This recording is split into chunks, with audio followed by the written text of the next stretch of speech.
nombre es Natalie Borrero Ojeda. Soy estudiante de la Universidad Carlos Arbizu. Estoy haciendo un doctorado en psicología clínica y estoy enfocada en trabajar con pacientes que tienen algún tipo de enfermedad crónica y cómo la psicología de la salud puede ayudar en distintos aspectos en el manejo de esta condición. Estoy bajo la supervisión de la doctora Marta Rodríguez y pues aquí como parte del grupo del Consejo Renal de Puerto Rico. Usualmente, al principio de cada presentación, me gusta traer algún tipo de reflexión o algunas me parece que tienen mucho que ver y va bien ligada a nuestro día a día. Y dice así: la experiencia no es lo que sucede, sino lo que haces con aquello que te sucede. Entiéndase. No dejemos que que nuestro contexto tome el control de nuestra vida, sino nosotros tenemos que tomar ese control y trabajar con lo que nos está sucediendo en ese momento. En la presentación tenemos muchos objetivos, pero mi objetivo principal es el poder brindarles a ustedes una educación acerca de las emociones y cómo trabajar con las mismas. Adicional, cómo reconocer estas emociones cuando ya se tienen que trabajar. Entre los temas que vamos a estar dialogando en la mañana de hoy, vamos a estar hablando acerca de qué es la salud mental, qué son las emociones. Voy a tener una pequeña actividad acerca de las emociones. Vamos a hablar acerca de la salud mental y la diabetes, CKD, la diálisis y qué cosas debo tomar en consideración y qué preguntas tengo que realizar. Según la Organización Mundial de la Salud, la salud mental es un estado de bienestar en la que la persona realiza sus capacidades y es capaz de hacer frente al estrés normal de la vida para así poder trabajar de una forma productiva y contribuir a su comunidad. La Asociación Americana del Cáncer, de Psicología, APA, explica la salud mental o define la salud mental como la forma en que los pensamientos, sentimientos y conductas afectan la vida. La buena salud mental conduce a una imagen positiva de uno mismo y a su vez promueve unas relaciones satisfactorias con amigos y otras personas. Ahora bien, ¿y qué son las emociones? Bueno, Pérez Escoda y Obiorst definen las emociones como unos estados afectivos que pueden ser momentáneos, que indican cómo las personas se sienten. Yu y Dean lo definen como elementos de una categoría general en procesos mentales a los que se les puede referir como afecto. En otras palabras, las emociones son las reacciones que nosotros tenemos a una situación, ya sea una situación momentánea o una situación a largo plazo. Existen una gama extensa de emociones. Aquí en la psicología, nosotros utilizamos lo que se llama la rueda de las emociones, que es lo que tenemos aquí en pantalla. Tenemos 6 emociones principales y estas 6 emociones principales se extienden a una gama mucho más extensa. Ahora bien, me gustaría que entre la medida, ¿verdad?, de los participantes que tenemos aquí presentes, me digan qué emoción están sintiendo en la mañana de hoy. Voy a comenzar yo. Por ejemplo, en estos momentos, pues tengo felicidad. Pero ¿qué específicamente, qué aspecto específico de la felicidad tengo? Pues me siento orgullosa de poder estar aquí con ustedes y trabajar día a día para mejorar la calidad de vida de nuestros pacientes.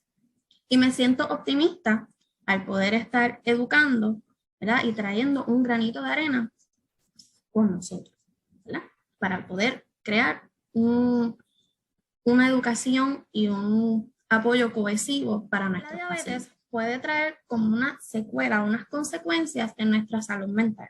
Aquí vamos a estar hablando específicamente de 5 diagnósticos que están ligados con muchas emociones y que, de no tratarse de una manera correcta, pueden tener una repercusión. Comenzaremos con la depresión. En la depresión, 1 de cada 5 adultos experimentan síntomas que están relacionados al diagnóstico de depresión. cuando se tiene un diagnóstico de diabetes, hay un 20% de más probabilidad de desarrollar síntomas de ansiedad, estrés. En el diagnóstico de diabetes puede traer consigo síntomas de estrés y se ha encontrado que 1 de cada 3 adultos experimentan estrés crónico. Los desórdenes alimenticios, por su parte, tienen un papel principal en el diagnóstico.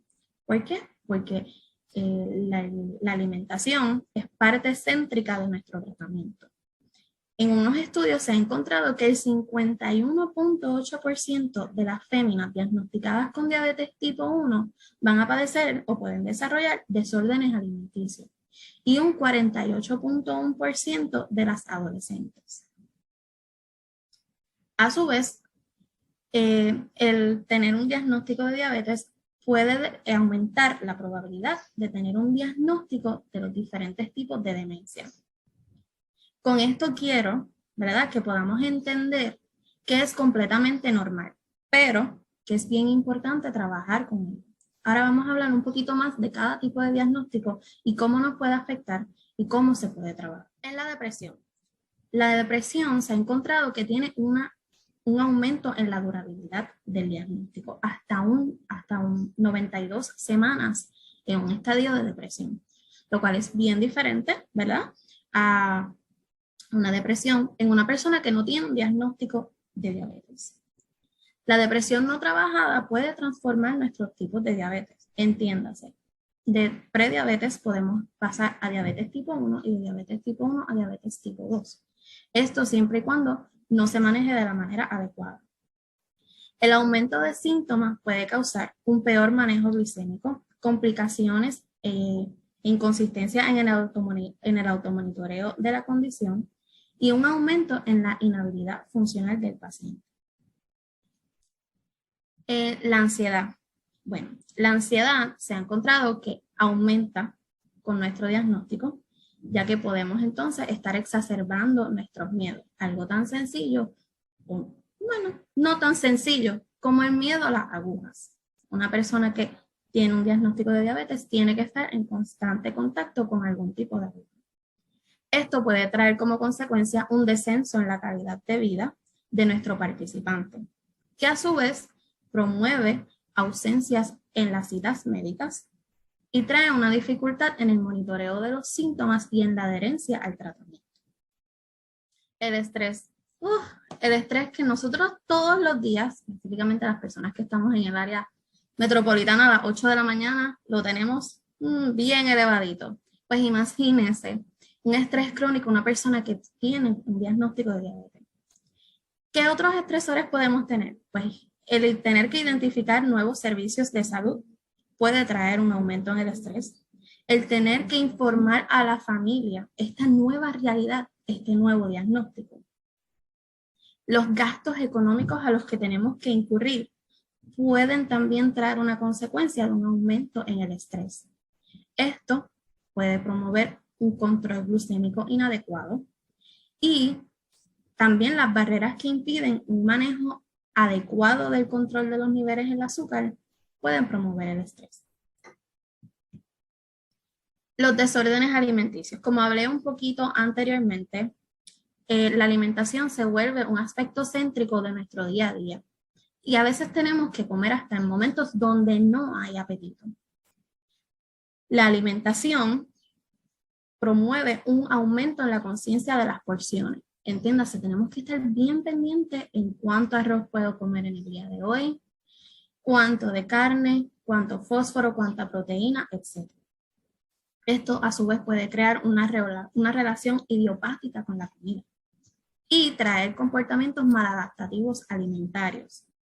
Esto es bien importante porque nuestra salud y nuestra condición muchas veces va a depender de nuestra alimentación. La disfunción cognitiva. El tener un diagnóstico de diabetes y no manejarlo de una manera adecuada puede traer episodios repetitivos tipo glicemia severa y poco manejo glicémico.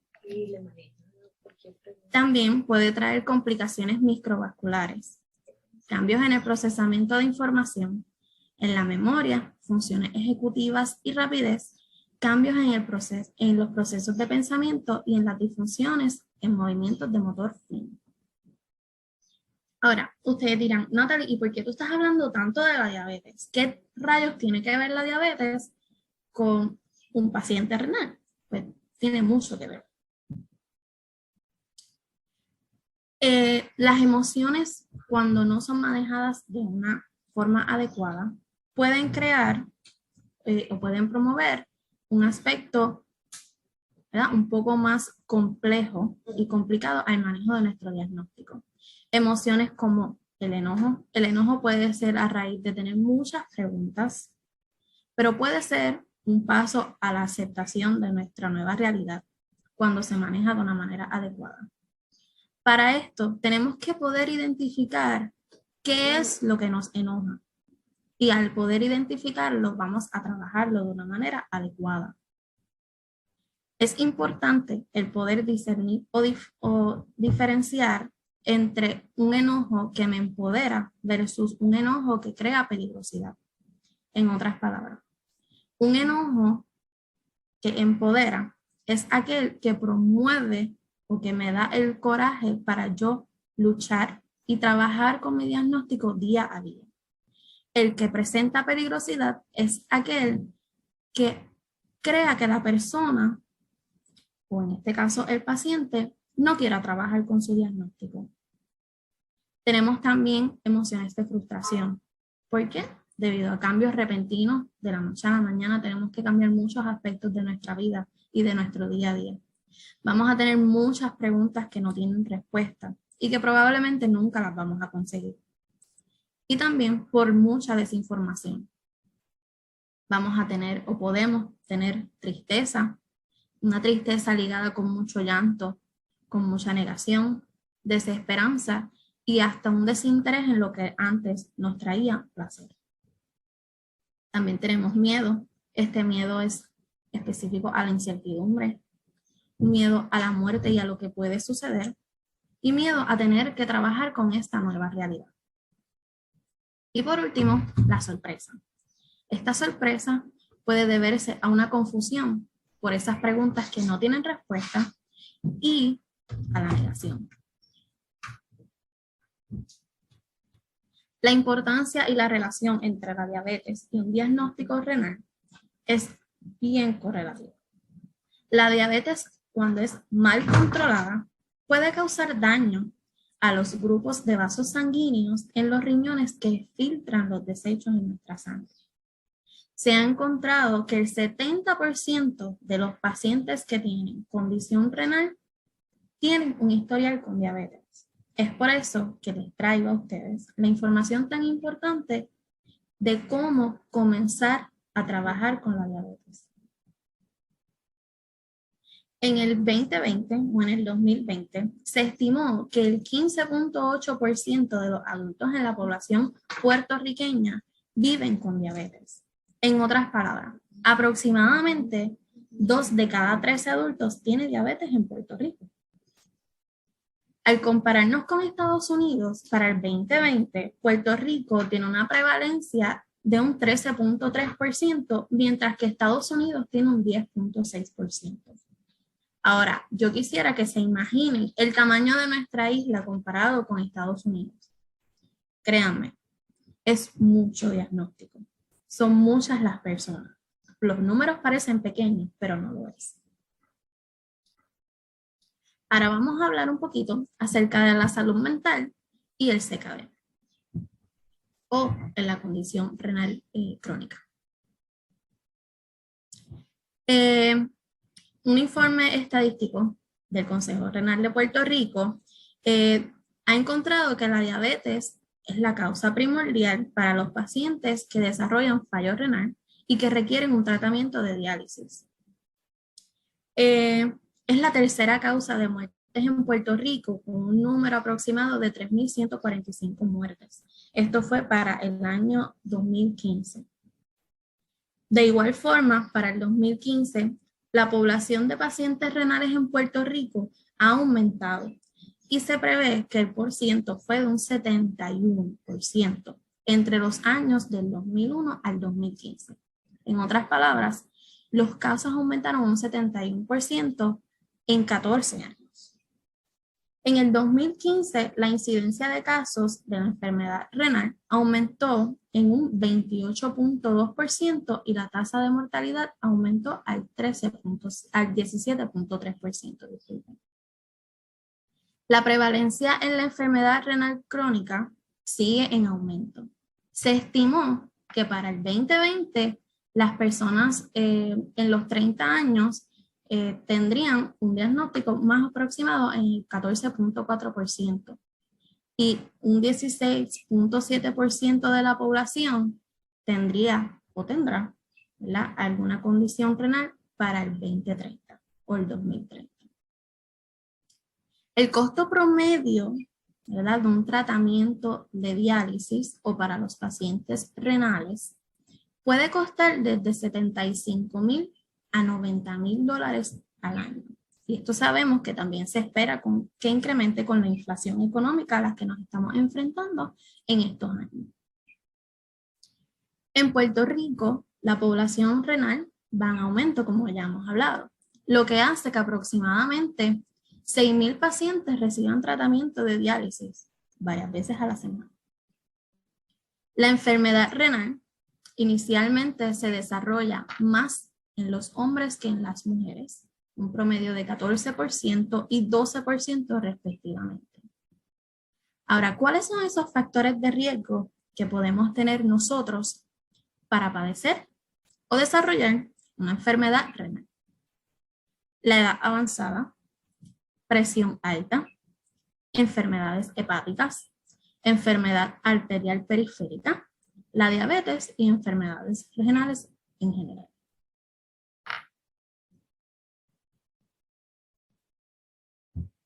Las emociones y el ser paciente renal.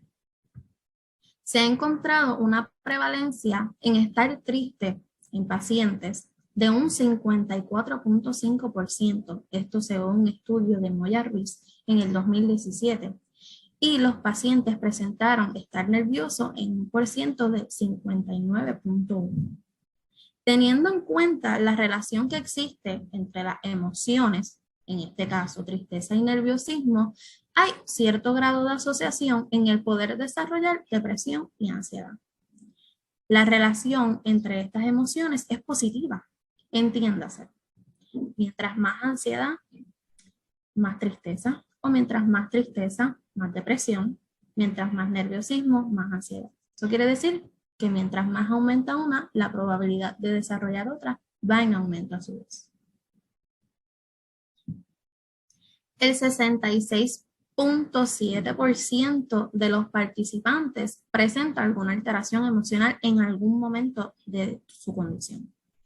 El estado emocional no solo se altera, pero también trae muchas precauciones y estados de ánimos negativos. Se encontró que un 77.2% necesita un apoyo emocional.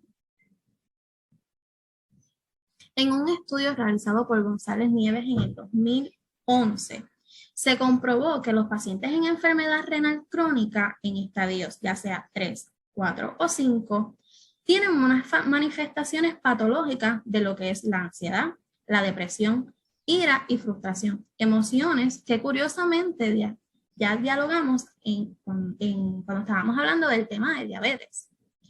Esto puede tener algún tipo de relación. Debemos analizarlo y debemos entonces trabajar para promover un buen desarrollo, ¿verdad?, y una buena adaptación de estas emociones. El impacto psicológico que puede generar una enfermedad crónica, ¿verdad?, en el ciclo vital de los pacientes va a estar relacionado a cómo nosotros nos enfrentamos o afrontamos los miedos que nos puede traer nuestra condición, las preocupaciones que va a traer el tratamiento, los recuerdos negativos, los pensamientos y las sensaciones ante el tratamiento y ante nuestra incertidumbre en lo que puede ser la relación con el futuro. La intervención psicológica en el comportamiento de paciente en una enfermedad crónica va a contribuir a un mejor afrontamiento de la enfermedad por parte del paciente. Cuando buscamos la manera, ¿verdad?, de afrontar de una manera positiva nuestra enfermedad, buscamos una readaptación más rápida con la finalidad de poder regresar a una faceta de vida que sea igualmente satisfactoria a la que teníamos anteriormente y poder maximizar nuestra calidad de vida, siempre y cuando, ¿verdad?, estemos en lo que nuestra enfermedad lo permite. ¿Qué es la participación en la vida?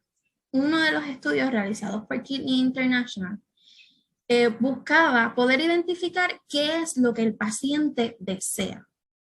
¿Qué es lo que el paciente de CKD o de diálisis desea trabajar o desea volver a retomar? Y se encontró que lo que ellos querían era la participación en la vida. Y ustedes preguntarán, ¿qué es la participación en la vida? Pues es la habilidad de poder participar en actividades que eran importantes para esa persona antes de obtener ese diagnóstico. Te incluyen, pero no se limitan a la responsabilidad familiar, el poder viajar, los deportes, el trabajo, estudio, las actividades que una vez nos traían placer y ilusión. Según la Organización Mundial de la Salud, es simplemente el poder participar y envolverse en las situaciones de nuestro día a día. Para poder trabajar con esto, es importante encontrar esas fortalezas y esos aspectos de nuestra vida que están a nuestro favor. Y básicamente, trabajar con ellos y explotarnos y darles su máximo potencial. Traigo esta imagen porque esta imagen nos presenta y nos enseña cómo es que nuestro tratamiento debe ser. Nosotros los pacientes debemos ser el centro de ello para poder tener una participación de la vida. Siempre y cuando, ¿verdad?, tengamos el reconocimiento de los síntomas que tenemos, de los impactos en la vida que nuestro diagnóstico puede tener para poder trabajarlo. Síntomas como la fatiga, poca movilidad, el dolor, el estrés, ansiedad, depresión, problemas de sueño, problemas gastrointestinales, entre otros. ¿Y cuáles otros y los impactos con los que tenemos que trabajar también? Es la habilidad en el trabajo o de trabajar, la habilidad para poder viajar, para poder estudiar, el impacto que va a tener el diagnóstico de esa persona en la familia, un impacto también económico, cómo poder manejar ese tiempo libre, las restricciones dietarias o alimenticias, los cambios que se prevén en el estilo de vida y en las actividades sociales. Ahora, ¿cuáles son los factores protectivos o de ayudas que yo tengo ya y que puedo trabajar con ellos? Uno de ellos es la espiritualidad o la religiosidad. Si para usted es importante ir a la iglesia o practicar cualquier tipo de religión, eso es un factor que usted tiene de protección y de ayuda. También el buscar grupos de apoyo, el poder tener un par o una persona con quien yo me pueda identificar, que yo sienta que esa persona me escucha y ver los frutos que esa relación puede dar y cómo, ¿verdad?, esa persona también maneja lo mismo que yo tengo. Uno se siente reconocido. También tenemos el acompañamiento, el empoderamiento, el poder darle nombre y apellido a lo que yo estoy sintiendo, a lo que yo necesito trabajar y no tener miedo en pedir esas ayudas y aclarar las dudas que tenga. Esto va a traer un entendimiento de la condición y mientras más sepamos y reconozcamos de nuestra condición, mucho más vamos a poder trabajar con ella. También el continuar con la actividad física, ¿verdad?, con las distintas restricciones o cambios que se tengan que llevar a cabo. Y la adherencia al tratamiento, el tener ¿verdad?, una consistencia en las citas médicas, el monitoreo de alimentos y fluidos, el poder buscar la ayuda y reconocer que se necesita es parte de promover una adherencia al tratamiento. Ahora, ¿cuáles son mis factores de riesgo o qué me está poniendo en riesgo? Tener un historial de diabetes o de presión alta, poca actividad física o sedentarismo, el tener una dieta no muy saludable, el uso del tabaco y no continuar con el tratamiento. Estos son algunas de las cosas que nos pueden poner a nosotros en riesgo a empeorar nuestro diagnóstico o desarrollar el diagnóstico. Ahora bien, como las emociones no trabajadas van a afectar nuestro día a día, nuestra vida cotidiana. En las relaciones familiares y de amistad, el pensar que estamos solos, el querer estar aislados. Esto es sumamente peligroso, ¿verdad? Nosotros debemos buscar ayuda y debemos también explicarle a las personas para que puedan entendernos y nosotros ver que no estamos solos y tener esa compañía. Esto también es importante, no solamente para nosotros educar a las personas que son cercanas a nosotros, pero sino también para promover la educación de nuestra condición y trabajar para una adaptación, ya sea una adaptación en el hogar, en el trabajo o en las salidas que tenemos. Las emociones tienen un efecto en nuestra alimentación. El no trabajar con las emociones puede tener un efecto directo en esto, ya que, por ejemplo, una depresión no trabajada puede promover el cese de alimentación o simplemente no sentir apetito y no ingerir la cantidad de alimentos adecuada o fluidos adecuados. Es bien importante ser realista, pero no punitivo. Reconocer que aunque tengamos ciertas restricciones alimentarias, no quiere decir que yo voy a dejar de salir o buscar, ¿verdad? Ir a un restaurante o buscar otros tipos de alimentos que me satisfazan o me hagan sentir feliz, adecuado, como ustedes deseen. Hay veces que tenemos unos alimentos que nosotros no los queremos, ¿verdad? No los queremos dejar, pero no los podemos consumir, así que hay que hacer algunos arreglos. Y es bien importante también hablar con el nutricionista o conseguir la ayuda de un nutricionista o un dietista que nos encamine de una manera adecuada, ¿verdad? Y con el conocimiento adecuado para poder trabajar la alimentación o las restricciones alimentarias que tengo nuevas. En los aspectos económicos, bueno, pues las emociones, como dije anteriormente, no trabajadas pueden traer dificultad en el trabajo. Podemos tener mucha ira, mucho enojo e irritabilidad y esto pues nos puede traer algún tipo de conflicto en nuestro ambiente de trabajo, una depresión o síntomas de depresión. Pueden hacer que no queramos levantarnos de la cama, que no queramos tener una buena higiene. Y esto también nos puede traer unas consecuencias en nuestro trabajo, que por consecuencia va a tener un efecto en los aspectos económicos.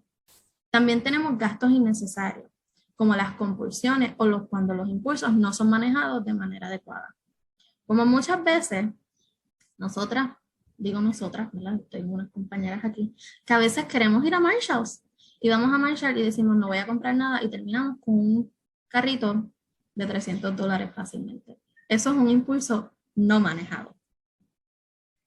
También contamos con dificultades o aspectos económicos que cambian cuando tenemos unos gastos médicos con los que no contábamos antes. Ahora tenemos que tener una consistencia en nuestras citas y en distintos especialistas que no siempre, ¿verdad?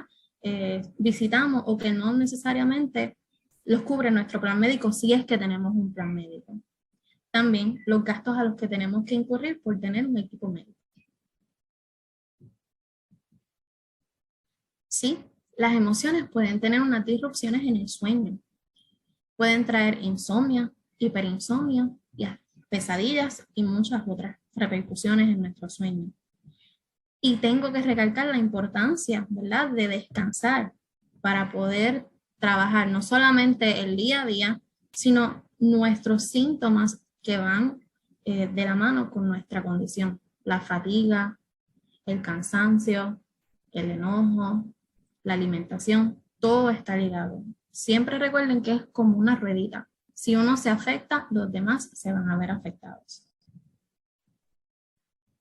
Las emociones también pueden afectar mi autoimagen, ya sea debido a cambios corporales, un aumento de peso o una delgadez repentina. Y esto también puede traer culpabilidad. ¿Por qué? Porque ya no necesariamente puedo ponerme la ropa que quería antes o no me siento cómoda. Y muchas veces nuestra sociedad nos va a traer cierta culpabilidad porque no cumplimos con nuestra autoimagen. Por eso es bien importante reforzar los aspectos positivos que tenemos y trabajarlos con las ayudas profesionales adecuadas. Ahora, la salud mental y la diálisis. Ese diagnóstico de diálisis, al igual que los diagnósticos anteriores, pueden traer muchas emociones. El diagnóstico de diálisis puede traer sorpresa o shock, puede traer consigo negación, miedo, culpabilidad, tristeza. Claramente también puede traer preocupación y en algunos casos alivio. Este alivio puede ser específico para las personas que sabían que necesitaban diálisis y no podían obtenerlo, y el tener esa noticia de que va a poder ser dializado les va a traer un alivio y les va a traer, ¿verdad?, un aspecto positivo. Así que también hay que recalcar esas emociones que en ciertos casos, no en todos, pueden ser positivas. Es bien importante recordar que no importa lo que estés sintiendo, es normal y es completamente válido lo que estás enfrentando y lo que estás sintiendo. ¿Por qué? Porque estamos trabajando con un ajuste nuevo a lo que era nuestra realidad. También hay que reconocer que según vaya pasando el tiempo, vamos a formar unos patrones que van a traer tranquilidad. Hay ayuda y hay una salida, ¿verdad? A esto que no en estos momentos no necesariamente estamos viendo que tiene una salida.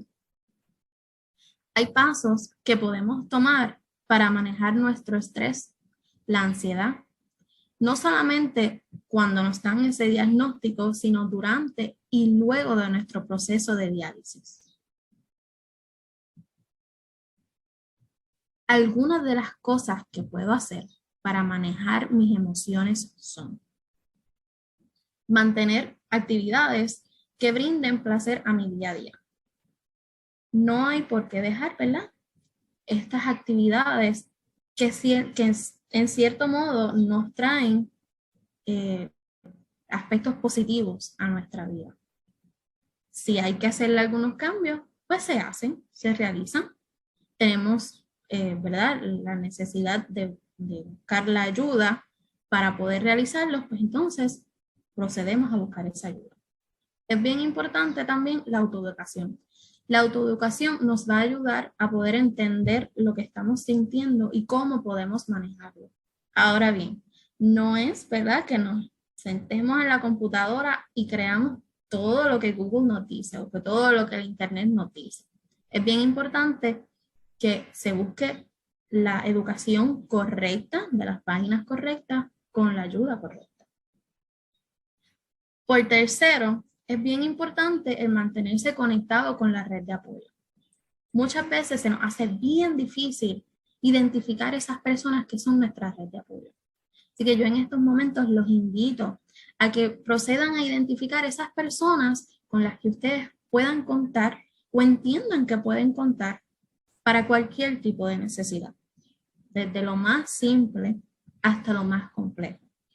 Es bien importante que mantengamos esa red de apoyo. No tiene que ser solamente la familia, pero puede incluirlo. Puede incluir amistades, puede incluir a la pareja, compañeros de trabajo en algunos casos y hasta algunos profesionales, porque tenemos a veces ayuda profesional que nosotros nos sentimos bien a gusto con ellos y podemos preguntarle y podemos identificarlos como parte de nuestra red de apoyo. También es importante buscar ayuda adicional. No solamente quedarnos con los profesionales que entendemos que van a manejar nuestra diálisis o nuestra condición específica renal. No. También tenemos que promover y buscar otras ayudas para tener una calidad de vida óptima. Aprender estrategias nuevas de relajamiento que vayan acorde con nuestra distribución de tiempo, con nuestro contexto, con nuestros gustos. Parte importante que se ha encontrado en distintos estudios es que el unirse a un voluntariado o grupo de apoyos trae, ¿verdad?, un mejor entendimiento y un mejor manejo de las emociones, porque nos vemos reflejados en esa otra persona y podemos identificarnos con ellos. Y nos damos, ¿verdad?, cuenta que no necesariamente estamos solos en este camino. Y también, último, pero no menos importante, es el buscar ayuda de múltiples profesionales. Vuelvo y lo recalco. Y también, ¿verdad?, identifico o promuevo que si usted no se sienta a gusto con su médico o con su tratamiento, usted está en todo su derecho de buscar una segunda opinión o otra ayuda. Lo importante aquí es que usted entienda que es el centro del tratamiento. Y es muy importante que usted pueda comprender y tenga un empoderamiento para trabajar con su condición y poder manejarla misma. Y ahora bien, vamos a cerrar con esta cita. El pesimista se queja del viento, el optimista espera que cambie y el realista ajusta la vela. Nuevamente les traigo una cita en la que representamos que es bien importante que nosotros tengamos el control, ¿verdad?, y el manejo de nuestra realidad.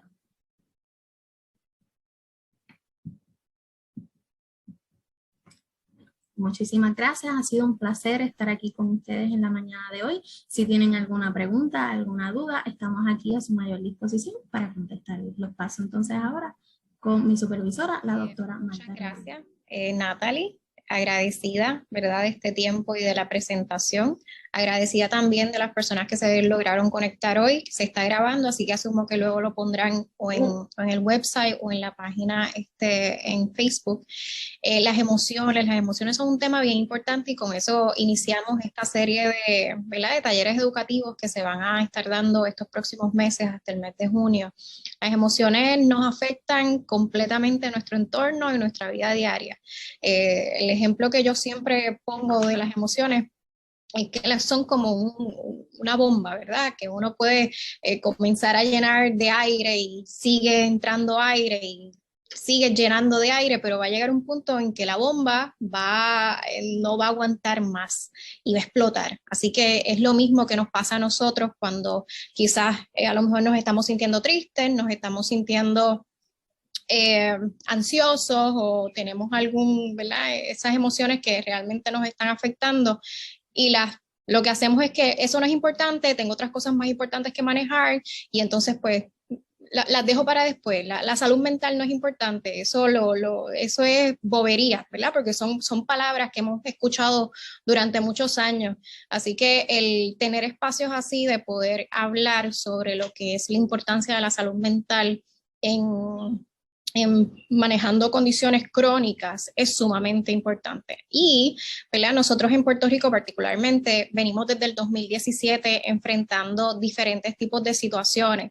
Venimos con huracanes, venimos con temblores y ahora esto último con la pandemia que automáticamente nos cambió completamente la vida. Y una de las poblaciones que realmente se vieron afectadas en estos tres eventos fue la población renal, ¿verdad? Por todos estos cambios, los centros de diálisis, los medicamentos, ¿qué hago?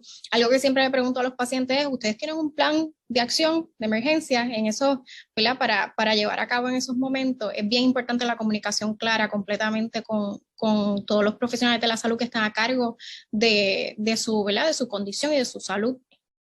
Pero, ¿verdad?, sin dejar a un lado lo que es la salud mental, porque la salud mental va a depender mucho de cómo ustedes manejan y cómo manejan la condición, cómo se apoderan de la condición y el que realmente puedan tener bienestar y calidad de vida. Así que en el Consejo Renal, aquí nosotros, Natalie es parte de los estudiantes que realizan prácticas de la Universidad Albizu y nosotros aquí ofrecemos los servicios. Actualmente los ofrecemos de manera presencial y por telepsicología los martes, miércoles y viernes. Necesitan algún tipo de apoyo a nivel emocional, aquí en el Consejo Renal pueden llamar 787-765-1500, entiendo que es el número. Se pueden comunicar acá con nosotros y con mucho gusto les apoyamos. ¿Ok? Bueno, que tengan buen día.